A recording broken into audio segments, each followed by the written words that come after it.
All right, back on What's Burning right here on Lake TV. I got my good buddy Keith Lucas from Ballparks National, Lake of the Ozarks. And Keith, I'll tell you what, you guys have been all over the headlines the last week, but really the last couple of years. And so we're excited to have you on to talk to us about Ballparks National. And so before we get into the new news, a lot of people probably already seen, let's talk about how Ballparks National has done since you guys really broke ground. It's been pretty amazing, to think about. Most of the people here would have to go farther away to play, and travel ball is a big thing where you see less and less of the leagues and more people joining those competitive teams, and they're going playing all over the country.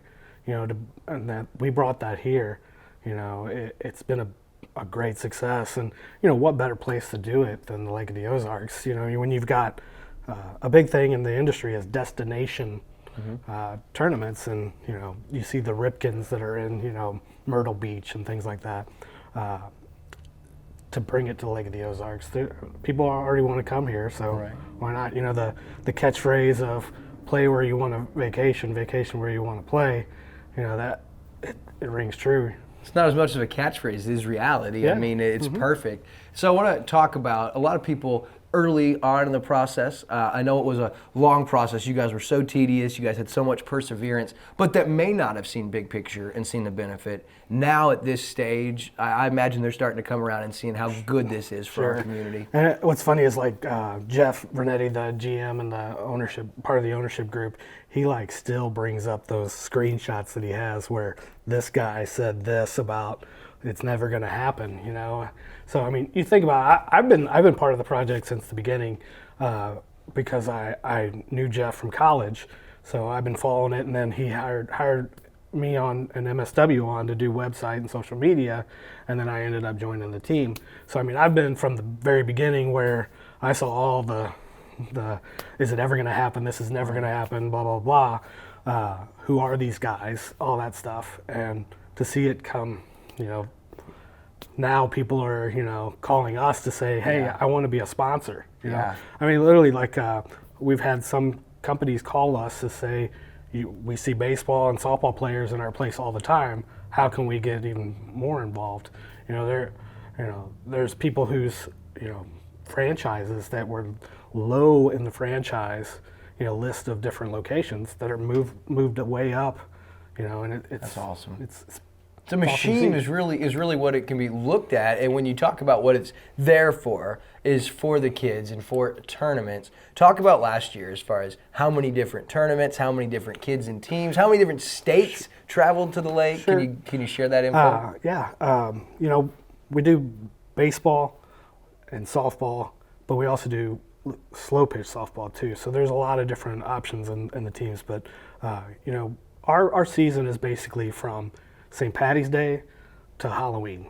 We take August off because there's not much going on. Kids teams are kind of rebuilding and things like that. But, and school starts and stuff. So that's kind of the end of the season is kind of the end of July, where teams start rebuilding and changing. So but we're going every weekend from St. Patty's Day to Halloween, and it's 40 teams a weekend that's there, and you think about that number, there's at least 12 kids on that team, and they're bringing their parents, they're bringing their siblings, coaches, grandparents, aunts, uncles. It's great, and we do charge for parking, but we don't charge a gate fee. Where most places you have to pay each individual that comes in. So in that, you do see more of the whole family coming to watch, especially locally. You see a lot of support for the local. Can I ask, is that common with this type of facility or like a ballpark like this where you don't charge for gate fee? No, common is they charge for gate fee. Okay, I thought you guys kind of were different in that regard. Most tournaments are done by tournament organizers who rent out the fields. We're kind of different in the fact that we own the fields. That's awesome. So a lot of them, that's the way they make their money. They pay for the park or whatever they're renting is by charging a gate fee. When you walk in, you got to pay $5 or whatever it would be. Example, we did Kansas City where the coaches got in free, Anna got in free, my daughter, but my wife and son both had to pay to get in. Right.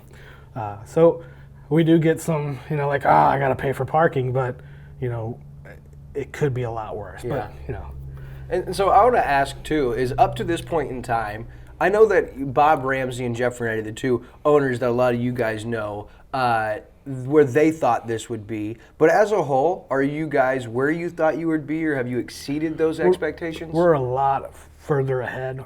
The original plan was,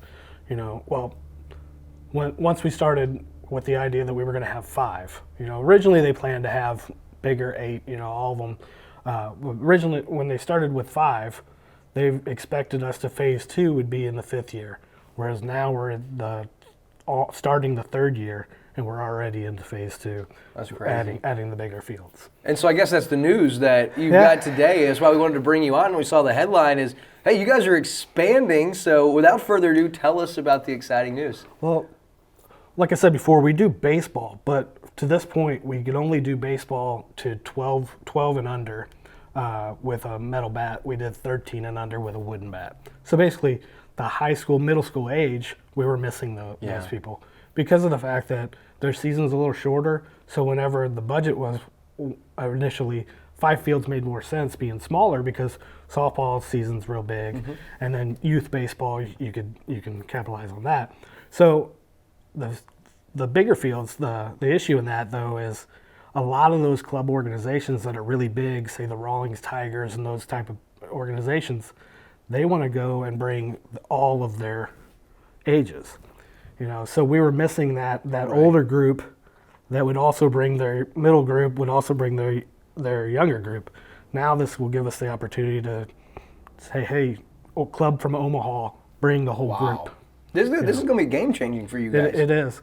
And then also, they got really innovated. Bob and Jeff got really innovated on the design of it, where you actually the layout, a typical diamond shape, it's going to pop out where they're going to be able to fit a full football field and a full soccer field onto 2 of the fields. And I believe we have a couple of those renderings that you guys provided for Lake Expo, so you guys can see that. So I guess that would lead me to believe that there's going to be additional sports coming. There will be.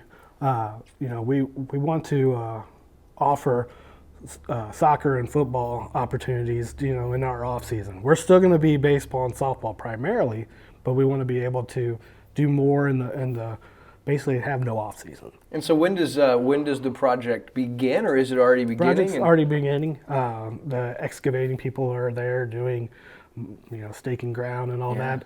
The groundwork, a lot of it was done whenever the first phase was done. A lot of the infrastructure, or whatever you want to call it, whatever's under the ground. I'm not. I couldn't tell. So, if you look at the aerial view, you can kind of see where the dirt was already set up.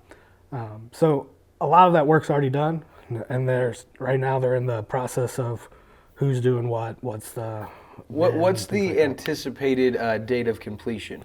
The construction companies say we could be done in 4 months, but also it could be a terrible winter. You just never know. The thing that slowed down the project, the last hurdle, whenever we did the 5 fields, it was super rainy. So it was like soupy. You couldn't bring any heavy equipment in. I remember one of the original ribbon cuttings where it was so muddy, and that was early on, but it has not stopped you guys from getting to this point. And as you continue to add, I wanted to ask you, because sometimes for us, we feel like, well, how can we help them? And so I know people are sitting out there. What are your guys' needs on behalf of your Lake of the Ozarks community? You need staff, you need sponsors, do you need employees? We do have a team of 70 employees, seasonal, a lot of high school age, people that work in our concession stand, work our grounds. The school districts have been really good about putting out information on our opportunities. We're always kind of hiring, so to speak, but we'll be ramping it up soon and having events for hiring. The way that you can really help a lake person is to tell people outside of the area, hey, that your aunt's son plays on a team, and get them to come to the lake. They already know the lake's awesome. Right. Now they can bring that whole group to the lake, and That's awesome. Well, I mean, see him play. keep doing what you guys are doing. Thanks for coming on and sharing some updates. We look forward to continuing. I got one more thing, though, Okay. I got to talk to you about. I'm excited that you can bring this So up. I don't know if the right word is like libel or slander, but I feel like you really did me a wrong about a month or so ago. You did a nice thing and a wonderful program where you said that I was the hero, COMC's Hometown hero. But also in that program, you said that I was born and raised a Cubs fan. And that's Jeff.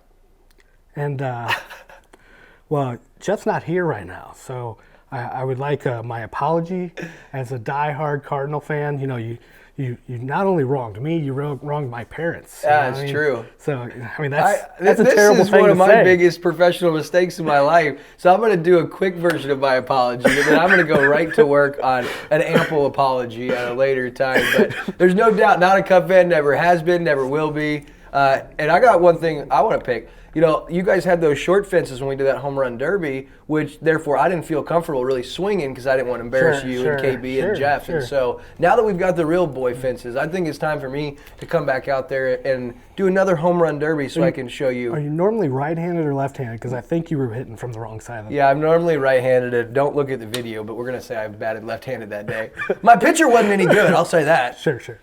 All right, well, hey, man, I appreciate it. Keith, keep up the great work, and I will look forward to this summer. We'll get out and be having some fun together. And before we go, check them out on Facebook, online, and make sure you guys get ready for the best summer yet out at Ballparks National. Appreciate your time, man. Thanks, we'll be buddy. back on What's Burning right after this as DJ Kyle goes out to the Chop House and the Gin Joint. Looking forward to that.